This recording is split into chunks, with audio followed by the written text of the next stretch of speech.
Alright, hello everybody. I have a quick video for you to make. As you can probably see, markets are falling uh, pretty big. You can see the Japanese markets has fallen over 12% today. If we look at the um, American Nasdaq, it is down over 5%, and it's still um, in the futures trading session. We can also go see the actual futures, and they are down 5.5%.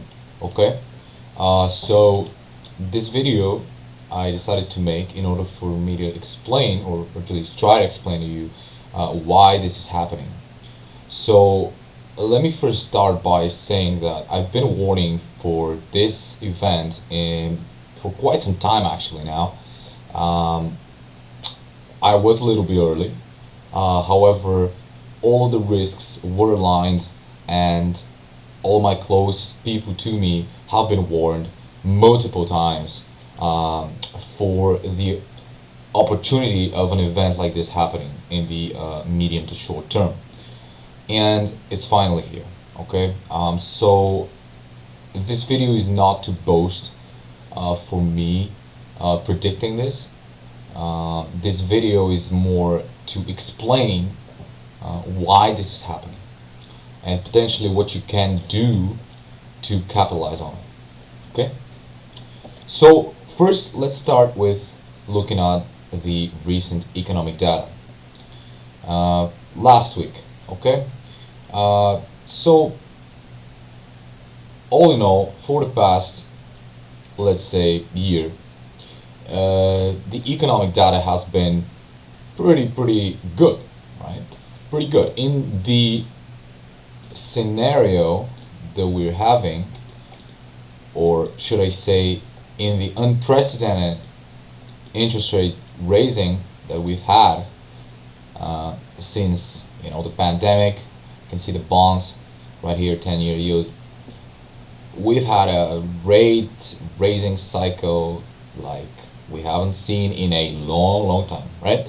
And despite that, economic data has been good, right? Stocks have been rallying, right? This is the chart of Nasdaq, right? But what is happening now, right?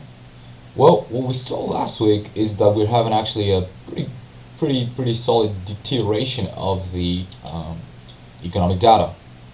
For example, here you can see unemployment claims above expectation. Still not so bad, right? Okay. But then you see the ISM manufacturer PMIs down more than expected. And then the big bomb that we had in non-farm employment change, right? Big down, okay? Unemployment rate, big up, okay? So all this is signaling a recession, right? This is the first thing that we have to look at.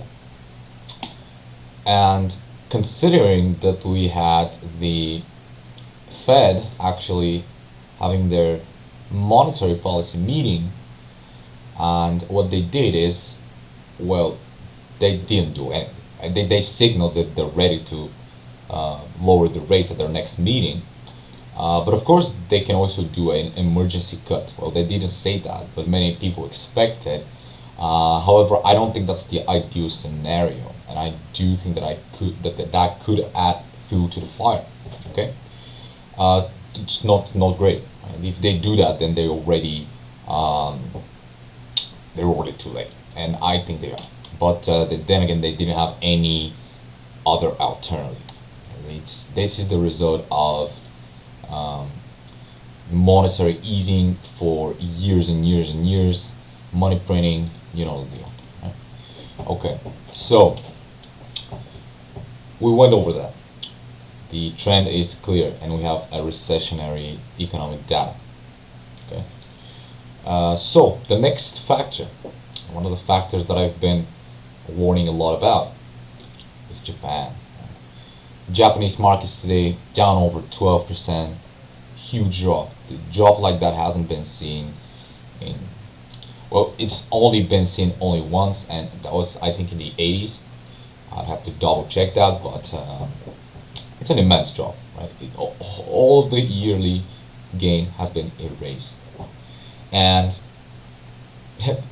bear in mind that Japan just recently was able to make a new all-time high after the 89 peak, right? But that's a topic for another time. Well, let's continue. Okay, let's see the USD JPY. Okay, this chart has been very important. The Japanese yen had been losing its value tremendously every day, every week, every day, every week, as you can see, and this was due to the fact that they still had zero rates in conditions such as the one we are in right now, right? So they wanted to intervene, but then again the US told them if they do, then they're going to be labeled currency manipulators. But then again, they did, because they didn't have a choice, right? Otherwise they would have lost their currency. So and they also raised rates last week. Okay, and now we are coming to the notion of the carry trade. Okay. The carry trade. So what is the carry trade? The carry trade is, very simply put, the borrowing in one currency that has a lower interest rates to buy assets in another market, or not necessarily in another market, but the thing is, well, it is in another market, but it can be a lot of things. But the main thing is, big institutions, big hedge funds, they're all borrowing Japanese yen because of the interest rates. As you can see, the interest rates were very low. And so this is creating a lot of leverage. And that leverage going to the NASDAQ, for example, right? But now that they were actually raised their rates, and the Japanese yen, look at this, fell over 13%. It's now talking about the reverse carry trade, being people getting margin calls, people liquidating their positions in order for them to keep check on their carry trade loans, right?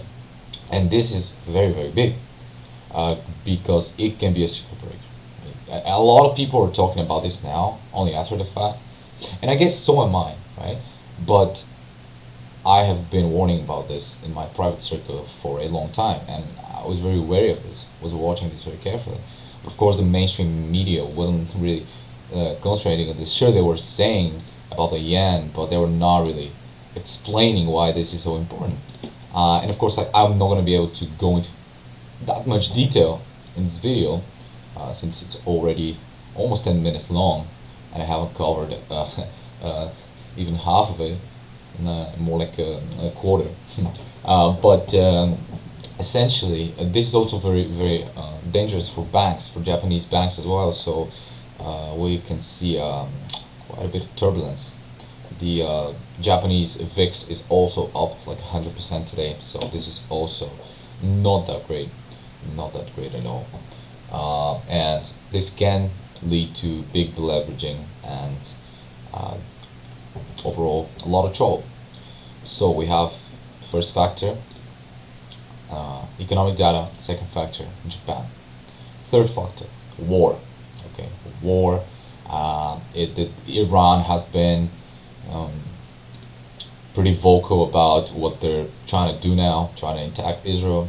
I'm not going to go into details here because this is a market video, but of course this is a very important factor for the markets.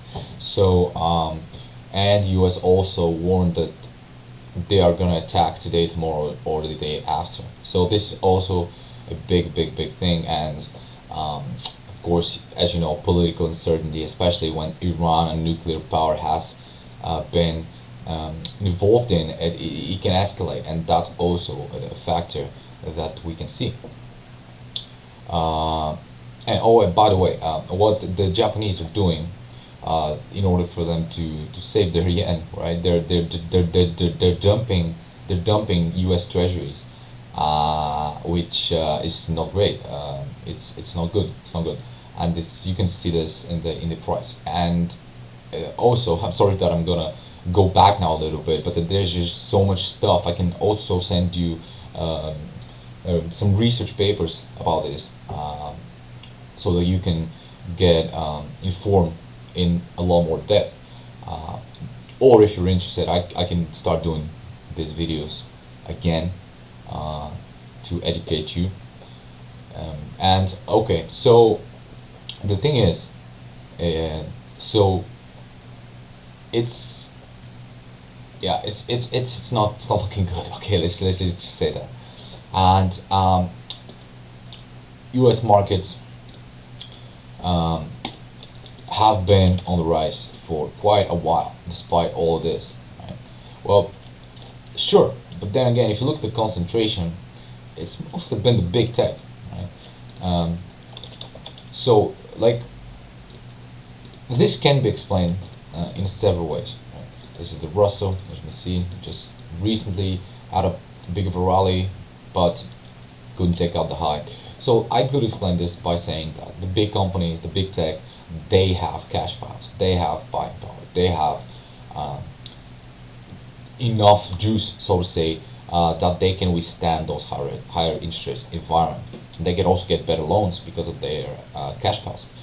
Whereas the small caps, which have been more of an economic indicator for me as to what's happening in the economy, is that they don't have that much cash. And if they want to get loans, then those loans are going to be with bad conditions. Right? So the concentration is something that has been very lucrative for a lot of people, but it was also showing what is actually happening underneath the surface. Okay. So another indicator that I've been using to evaluate the situation as it unfolds. This is the chart of the XLU to the QQQ. Okay, this is the utilities index compared to the Nasdaq.